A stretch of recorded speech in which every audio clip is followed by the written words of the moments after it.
Muy buenas, queridos amigos de Paz TV.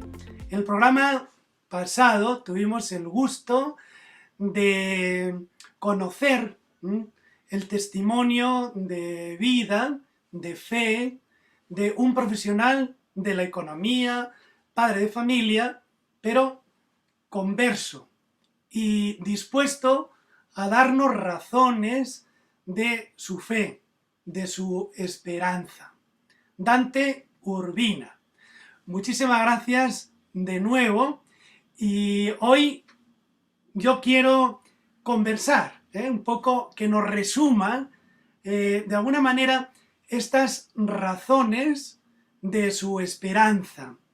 Y a mí me impresionó de Jean Guiton un libro que se titula El credo que ha dado sentido a mi vida. Y él dice que lo que la humanidad, lo que la gente desea, es realmente descubrir y ver que hay una verdad y que esa verdad está en Dios. Que ese Dios es Cristo y que Cristo fundó la iglesia verdadera, la iglesia católica. Yo sé, Dante, que en tu canal estas 3 preguntas las das en 30 o 300 conferencias, pero sé también que estás dispuesto a sintetizar y entonces podíamos pues arrancar con la primera, ¿no?, pregunta, que quizá es la fundamental, ¿no?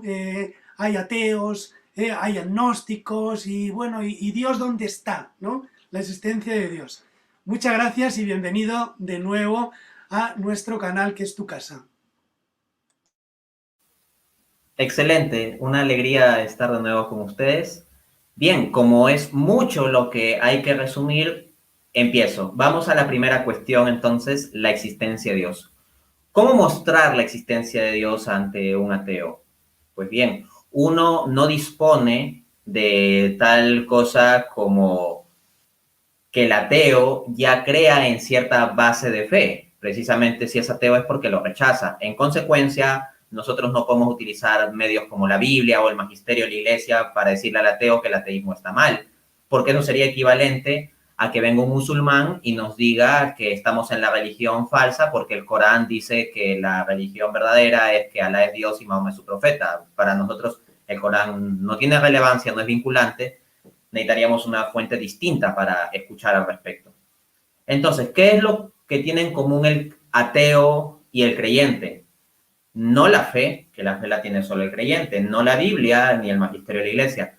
Lo que tienen en común es que ambos son personas humanas. Y como personas humanas son animales racionales, son seres racionales, tienen capacidad de razonar. En consecuencia, los argumentos para la existencia de Dios deben estar construidos a partir de la razón, de cosas que puedan ser aceptados como puntos de partida por todos los hombres de forma razonable, independientemente de si creen o no. En ese sentido, tenemos demostraciones clásicas de la existencia de Dios como las 5 vías de Santo Tomás de Aquino, que son constituyen mi tipo de argumentación preferida sobre la existencia de Dios. Creo que tiene mayor profundidad y solidez filosófica. Sin embargo, cuando a mí me preguntan un argumento para la existencia de Dios y yo tengo pocos minutos para responder, como las vías requieren más elaboración filosófica, si yo tengo que salir del paso, utilizo argumentos que puedan ser más directos de entender, más sencillos, ¿no? Un tanto más fáciles de comunicar. En ese sentido, el llamado argumento cosmológico Kalam tiene esa ventaja, es más sencillo de comunicar.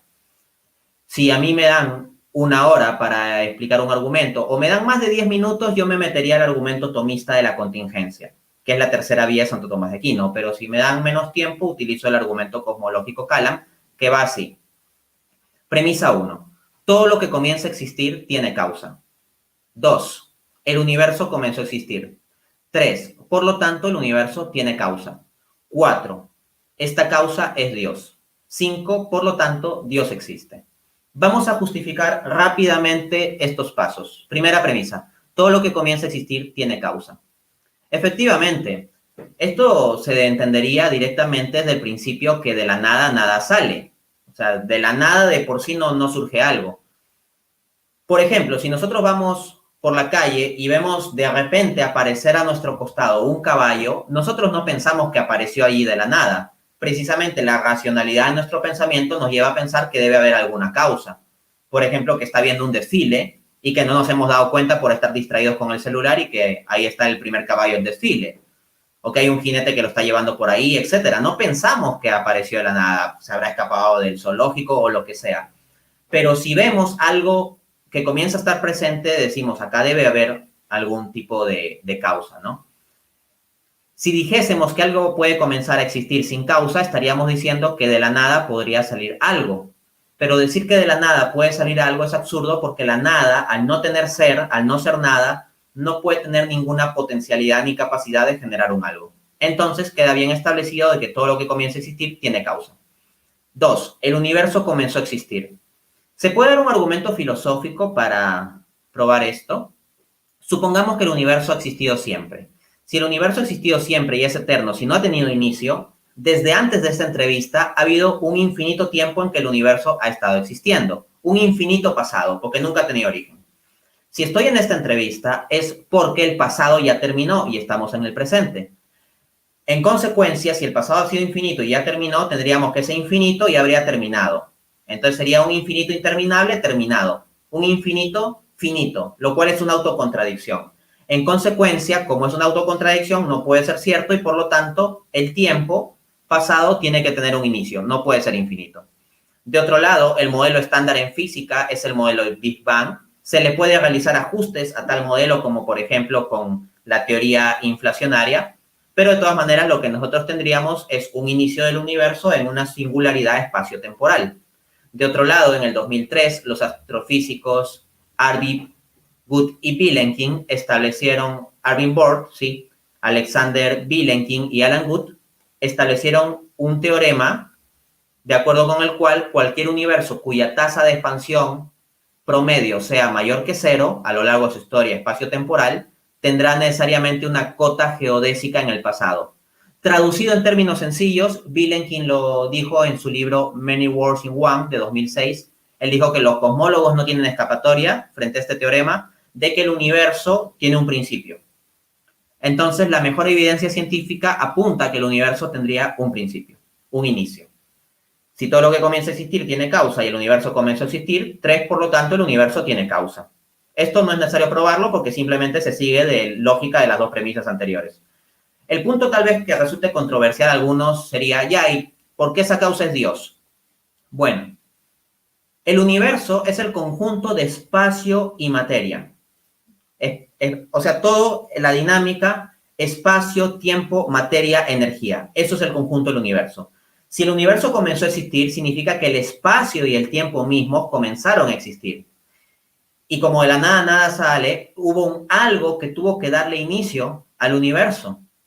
Y ese algo no puede ser material, porque el universo constituye toda la materia. No puede ser espacial, porque el universo abarca toda la dimensión de espacio. Ni puede ser temporal, porque el universo abarca toda la dimensión de tiempo en el sentido físico al menos. Al mismo tiempo, no puede ser un ser de energía, porque el universo ya es el conjunto de la materia-energía. En consecuencia, tendríamos un ser que sería inmaterial, que no sería energía, que sería aespacial y que sería atemporal. Y al mismo tiempo tiene que ser un ser con un poder enorme, porque para dar lugar a algo como el universo hay que tener un poder absolutamente más grande que el universo mismo. Y adicionalmente tiene que ser un ser consciente, porque al haberle dado inicio en un tiempo acotado, siendo que el universo podría tener cualquier edad, allí debe haber un proceso personal de decisión. Además vemos que el universo tiene un orden y estructura específica, no es un puro azar. Entonces todo esto apunta a que hay una inteligencia, un ser espiritual, porque no es material, con capacidad de actuar y con intelecto. Y todo esto cuadra con el concepto teísta de lo que es Dios. Por lo tanto, Dios existe y allí tendríamos una demostración. Vinculado con este principio, muchas veces Dante se escucha, ¿no? Bueno, pues ahí está el Señor, ¿verdad? Ahí está el creador, ahí está el primer motor, ahí está, pero ¿cómo llego a él? pero yo soy tan pequeño, ¿a él qué le va a preocupar mi existencia? O sea, este ateísmo práctico, ¿no?, de muchas personas está, pero bueno, quizá está en la siesta o no tiene nada que ver conmigo, ¿no? ¿Tú qué les dices en este sentido, ¿no? Este ser espiritual que es un Dios, pero es un Dios Padre. La respuesta ya la dio Dios mismo, enviando a su Hijo. El deísmo, con D de dado, es la postura filosófica de que Dios existe, pero no interviene en el mundo, no se preocupa por el mundo. Ahora bien, si verdaderamente Jesucristo es Dios encarnado, entonces esa sería la máxima intervención de Dios en el mundo. Si la religión cristiana es cierta, es imposible decir que Dios nos interesa por nosotros. Entonces, eso nos llevaría a un segundo paso, que sería mostrar que es más racional pensar que ese Dios que hemos demostrado filosóficamente en la primera parte, históricamente de verdad se encarnó en la persona de Jesucristo y murió y resucitó. Tenemos que probar entonces que Jesucristo es Dios encarnado. Esto se puede hacer por medio de un argumento relativamente sencillo que se conoce como trilema Lewis. Y básicamente se arma así. Primera premisa. Jesucristo afirmó ser Dios. Si nosotros tomamos los evangelios como documentos históricos, se puede mostrar que los evangelios son documentos históricamente fiables. Ustedes pueden encontrar en mi canal de YouTube un video titulado La fiabilidad histórica del Nuevo Testamento o la fiabilidad del Nuevo Testamento, que corresponde a un programa para HMTV del programa Respuestas Apologéticas, y ahí pueden ver detalles. Así que no voy a abundar sobre eso aquí. Pero si tomamos a los evangelios como documentos históricos, nos encontramos que Jesucristo realiza reclamos de divinidad directamente con sus palabras. Por ejemplo, Jesucristo dice en Juan 8:24, si no creyeren que yo soy, en sus pecados moriréis. Pero resulta que yo soy, dicho por un judío del siglo I, es un reclamo de divinidad porque es el nombre de Dios. Así, por ejemplo, en Éxodo 3:14, Moisés le pregunta a Dios, ¿cuál es tu nombre? ¿Qué diré yo a los israelitas? Y Dios responde, yo soy el que soy. Ese es mi nombre, eso dirás a los israelitas. Que Jesucristo, al decir yo soy, no estaba diciendo una frase al paso, sino que de verdad quería darle una connotación fuerte de implicancia de divinidad, es claro por la forma en que reaccionaron las personas de su entorno. Así, por ejemplo, en Juan 8:58, cuando Jesucristo está discutiendo con los maestros de la ley, dice, antes de que Abraham fuera, yo soy. Y entonces, en ese momento lo tomaron por blasfemo y casi lo matan a pedradas, porque entendían que al aplicar el término yo soy, estaba poniéndose como de rango divino. Y ciertamente así lo entendió la iglesia cristiana temprana. Por ejemplo, el apóstol Pablo, en Filipenses capítulo 2, nos dice que Jesucristo, existiendo en forma de Dios o existiendo en igualdad con Dios, entonces lo pone directamente a Jesús en el rango divino. Tenemos asimismo los actos de Jesús que revelan su divinidad. Por ejemplo, en Marcos capítulo 2, cuando le llevan a un paralítico, Jesús dice, tus pecados te son perdonados. Su auditorio, ahí los fariseos, los escribas, comienzan a decir, ¿cómo a este se le ocurre decir tus pecados te son perdonados si solamente Dios perdona los pecados? Y entonces Jesús dice, para que vean que el Hijo del Hombre tiene autoridad para perdonar los pecados, a ti te digo, levántate y anda. Y hizo un milagro. Jesucristo no dijo, no, ustedes me están malentendiendo, yo simplemente acá soy un representante. No, él dijo, para que vean que el Hijo del Hombre, o sea, que él mismo tiene autoridad, realizó un milagro. De otro lado, encontramos que Jesús habla por sí mismo. Los profetas en el Antiguo Testamento decían, el Señor dice, es palabra del Señor, y a continuación daban la revelación.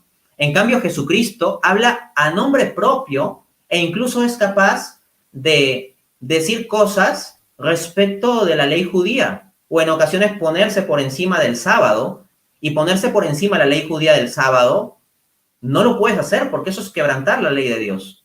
El único que puede ponerse por encima de la ley de Dios es Dios mismo, el legislador. Jesucristo, al ponerse por encima de las restricciones sobre el sábado, está mostrando su propio autoentendimiento como divino.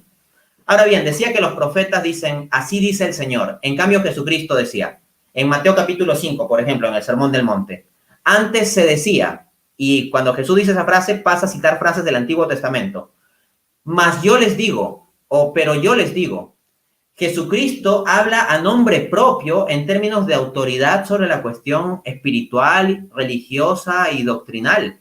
Esa autoridad absoluta solo es posible de Dios mismo. Jesucristo nunca habla en términos de el Señor dice, Él dice, yo digo. Asimismo, Jesucristo no tuvo problemas en recibir adoración, como por ejemplo cuando el apóstol Tomás le dice Señor mío y Dios mío. Ahora bien, si Jesucristo se autoconcibió como Dios, eso nos da tres posibilidades básicas, tres posibilidades razonables. Primero dos. Uno, Jesucristo estaba en lo correcto y es Dios y por lo tanto es Dios encarnado y ya está probado el argumento. O Jesucristo no es Dios. Si no es Dios, hay dos posibilidades. Que Él esté consciente de que no era Dios o que no lo esté. Si Jesús afirma ser Dios y está consciente de que Él no es Dios, entonces es un grandísimo mentiroso. Y alguien que habría embaucado al conjunto de los apóstoles y a gran parte de la humanidad con esa gran mentira. Pero Jesucristo no parece ser un mentiroso. El mensaje moral de Jesús es tan consistente que ha impresionado a pensadores a lo largo de toda la historia. Y adicionalmente, si uno dijese que Jesús era un mentiroso, tendría que decir que también fue un gran tonto. Por ejemplo, yo sé que 1 más 1 no es 3. Y si a mí me fueran a matar con una muerte tan terrible como la crucifixión, por yo insistir en que 1 más 1 es 3 cuando yo sé que no es verdad, tendría que ser un grandísimo tonto para dejarme matar por eso. Entonces, si vamos a afirmar que Jesús es un mentiroso y que afirmó ser Dios cuando en realidad no lo era, pues habría que decir que por tonto se dejó matar en la cruz. Pero Jesucristo no parece ser un tonto, porque hay bastante inteligencia en las respuestas que da a las críticas que se le hacen. Y eso me lleva a considerar la otra cuestión, que Jesucristo haya afirmado ser Dios y él pensaba que sí era Dios. Si esto es así, entonces Jesucristo tendría que haber estado loco, si es que no era Dios, pero afirmaba ser Dios de forma que él se lo creía. Si yo afirmo en estos momentos que soy Napoleón Bonaparte, ustedes pensarían que estoy loco si yo me lo afirmo en serio. Entonces, Jesucristo afirmando ser Dios cuando no lo era y creyéndoselo tendría que estar loco. Pero es razonable pensar que Jesús pueda estar loco. Para nada, hay toda una consistencia y coherencia en el mensaje de Jesús. Adicionalmente, los locos en ocasiones pueden tener cierta inteligencia e incluso gran inteligencia, pero suelen utilizarla de formas disociadas con el ambiente. En cambio, Jesús siempre utilizó su inteligencia en atención al contexto en el que se encontraba. No era un disociado de su ambiente. Demostración. Por ejemplo, en la cuestión de los impuestos. Van a propósito a plantearle una pregunta muy difícil a Jesús. Maestro, tú que enseñas el camino correcto, ¿debemos pagar impuestos al César o no? Me parece que esto está en Lucas capítulo 20.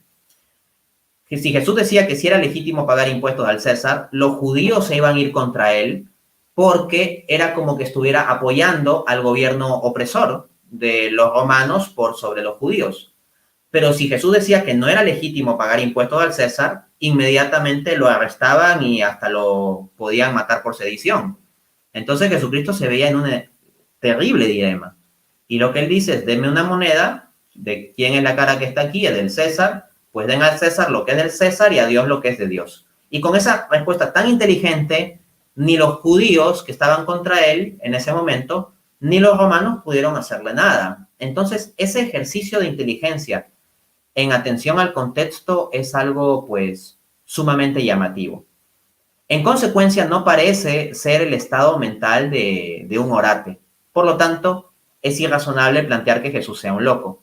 Pero, si es irrazonable plantear que sea mentiroso y si es irrazonable plantear que sea un loco, solo nos queda una alternativa disponible, que Jesucristo efectivamente haya sido quien dijo ser, Dios.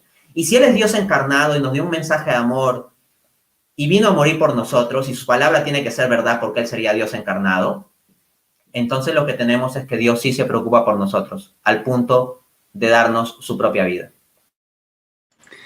Está muy claro, Dante. Muchas gracias. Vamos a hacer una pausa y a la vuelta me gustaría que nos dijeses, ¿no?, cómo este Dios que muere en cuanto hombre resucita y está vivo y funda una iglesia, la Iglesia Católica, la verdadera. Volvemos enseguida.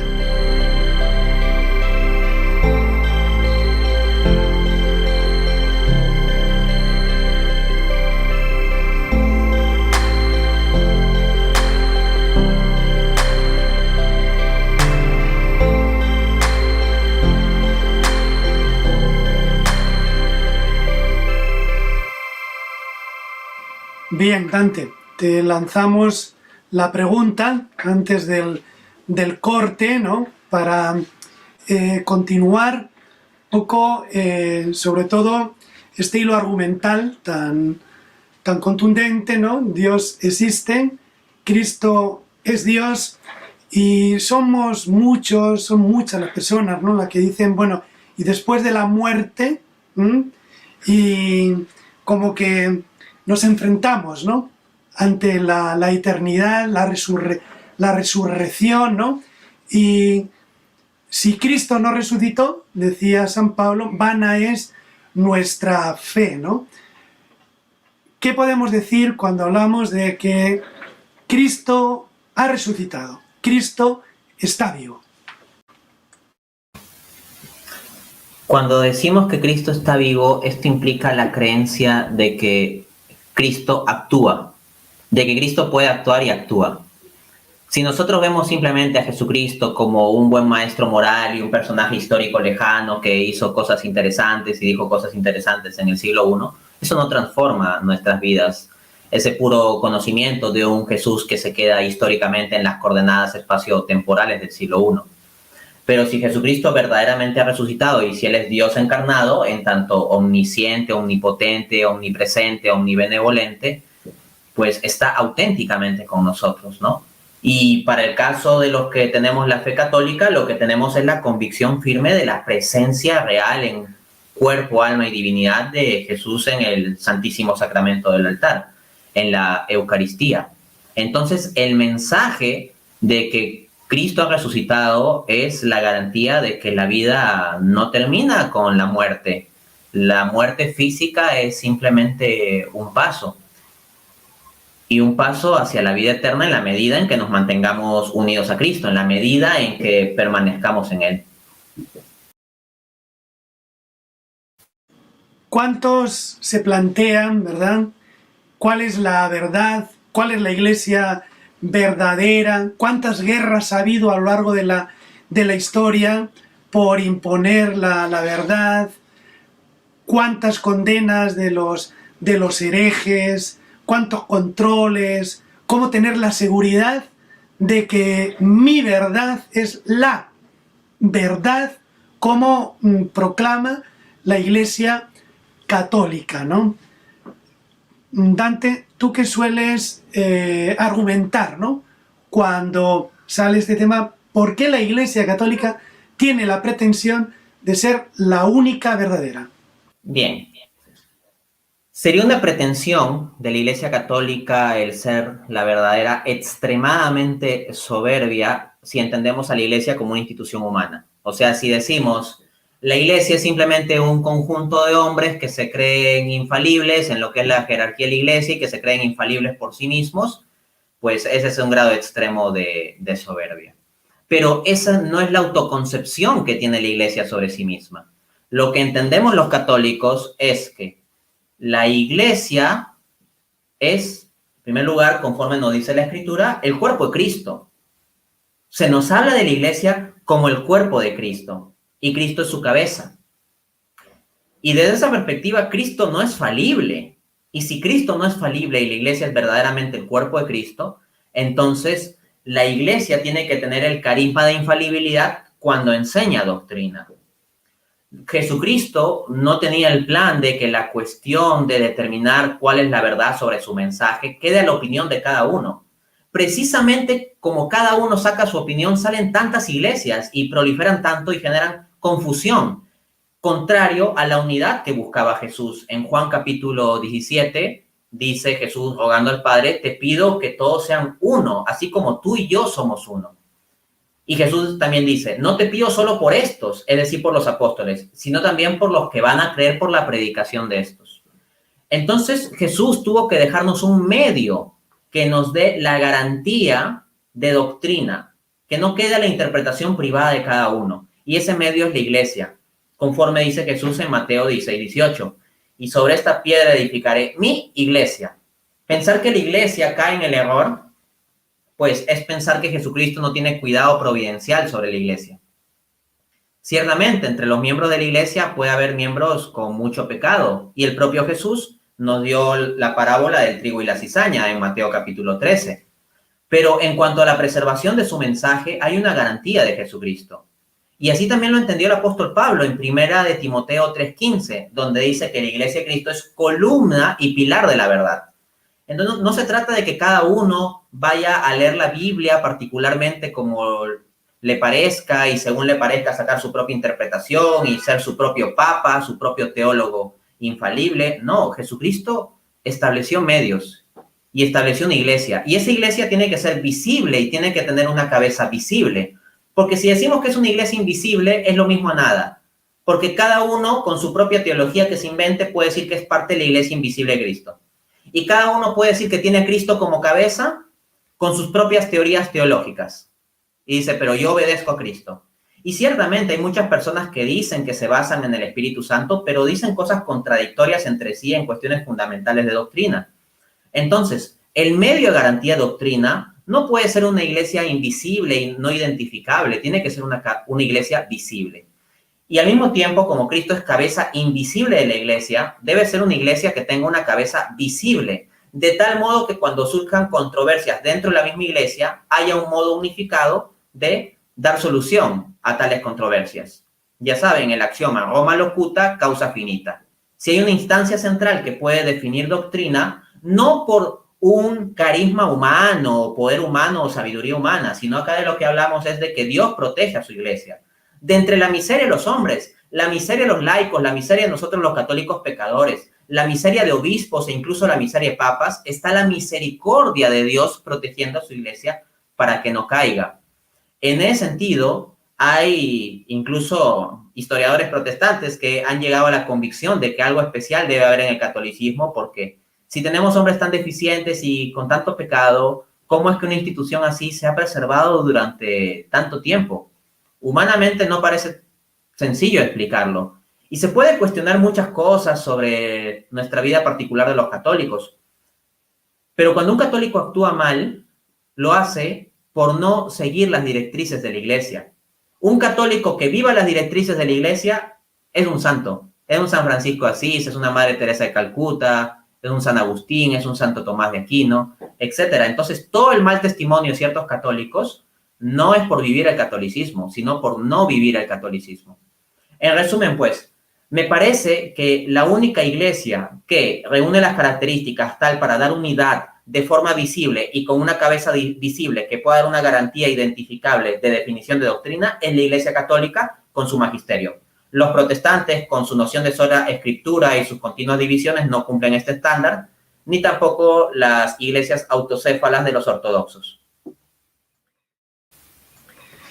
Tú te mueves en un ambiente intelectual, un ambiente académico, universitario, y a veces se dice que la Iglesia ha perdido la intelectualidad moderna, ¿no? E incluso aquí en el Perú se ve como que hay una fractura, ¿no? O sea que la mayoría de los intelectuales, cuando escriben en los grandes periódicos, en los grandes canales, ¿no?, como que hacen incluso un gala de su agnosticismo, de su ateísmo.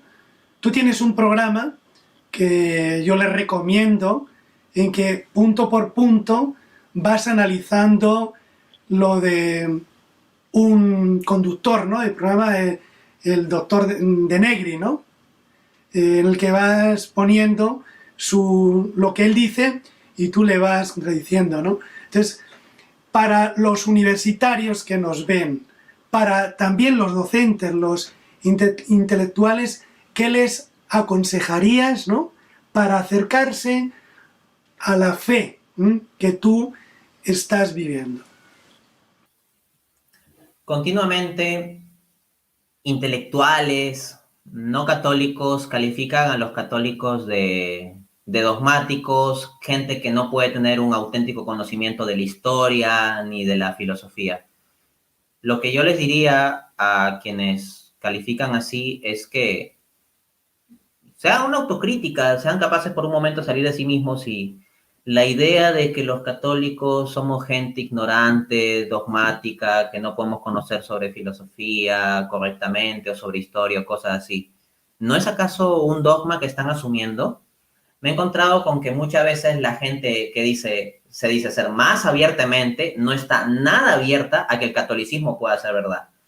Entonces, si verdaderamente son abiertos de mente, deberían estar abiertos a todas las posibilidades. Y ya, si ya tienen absolutamente cerrada la puerta a que el catolicismo es verdad, entonces son unos mentirosos cuando dicen que son abiertos de mente. Lo que hay que considerar son las posibilidades.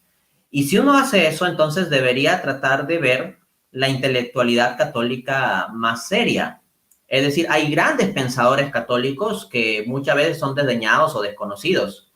Por referir un caso, el filósofo argentino José Pablo Feynman, que escribió un tratado como de 800 páginas titulado La filosofía y el vago de la historia, comienza en el capítulo 1 con René Descartes.